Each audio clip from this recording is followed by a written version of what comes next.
Hey guys, welcome back to Salt and Pepper Gaming. With Jason. Hey guys, welcome back to Salt and Pepper Gaming with our guest, Jason Williams. He's not a guest anymore. Hey guys, welcome back to Salt and Pepper Gaming. In today's episode, we're going to look at 3 of the weirdest accessories that have been released and probably shouldn't have been released. Let's go.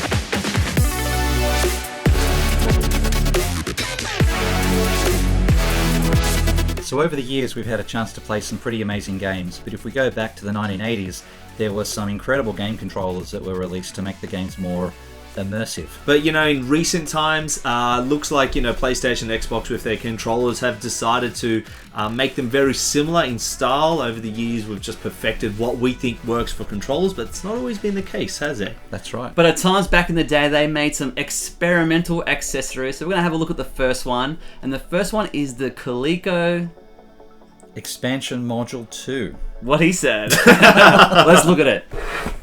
So we've got here the first accessory, which is the ColecoVision Expansion Module 2. Yeah, that's right, Pat. So around about 1982, Atari were facing their first form of serious competition in the form of ColecoVision.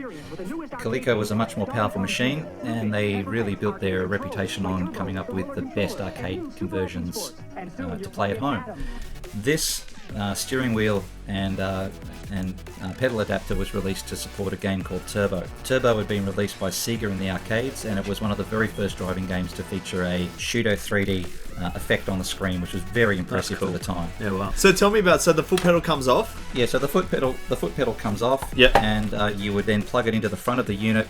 It would sit on the ground, obviously. Then the controller from the console would sit in here and become basically a gear stick. Oh, that's awesome. Peripherals like this just weren't invented back then. Yeah, and peripherals is something that we want in today's world, right? Yeah, I mean, look at what Logitech have done.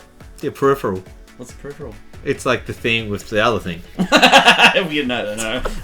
Plug the thing into the other thing. And probably the largest accessory on the list today is the Atari Pro Trackball. Pretty much looks like just a large computer mouse. So Jay, what's it used for? Okay, so this is a beast of a unit, and to give you an idea, this is not a console, and you can see just how much bigger it is compared to a Super Nintendo. The heck, it is a console. This is just a trackball. So in the 1970s, Atari were making some of the most amazing video games in the arcades. Games like Missile Command and Centipede, and they came up with an innovation around control, which was to use the trackball for precise 360-degree control. And you see that in arcade machines as well back in the day, like in the Absolutely. years, that right? How they're using those to play. That was how they played. And so Atari were releasing a brand new console called the 5200, and they decided to go all out and produce an arcade quality trackball for the home. And then these keypad areas here replicated the 2 keypads from your Atari. And if you had a game like Missile Command, it came with a little insert that went in there, and it actually helped you understand how to play the game with some of the controls from the arcade. How awesome is this? And the last one on the list is the Nintendo Power Glove, probably the most known accessory on the list here. It was developed by Nintendo, obviously, in 1989.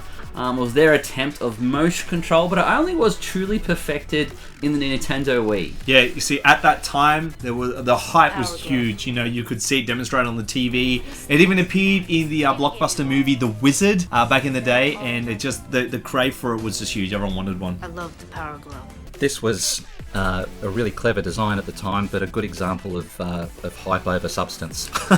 Yes, well. The motion control did actually work, but when you played it with the games, it wasn't very good. Dude, why aren't you moving? I don't know. Did you type in the code? Yeah, I typed in the code. It's not doing anything. Dude, this controller blows. Now, when you look at the size of the glove, it was made for small hands. It did come in 2 sizes, but certainly Nintendo were not targeting the adult market. So we'll now just demonstrate how it fits kids' sizes by using Sal's petite hands. Just jealous. These damn things won't fit. What the heck is this? Don't rip it. Don't rip it. There we go. But you can see how a bit of a fail it is, the fact that it was only designed for kid sizes. Jay, were you telling me about how it actually doesn't use many sensors, but it uses sound for motion? It uses a sound receiver, which you actually had to put in front of the Power Glove on the floor or near the TV. And there were little sensors in the front of the glove here that it would actually read the speed of the device. Really? It was a pretty clever It's clever idea. though. But didn't really work all the time. Didn't really work all the time, and Wow. people got upset with it.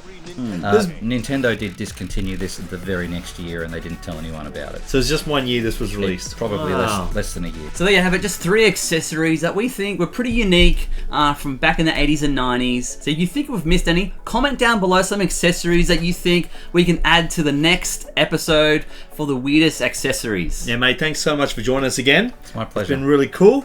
And guys, till next time, we'll see you then. Peace. It fits. I have little hands. Isn't it for small children? It fits. Peace. Peace. See you guys.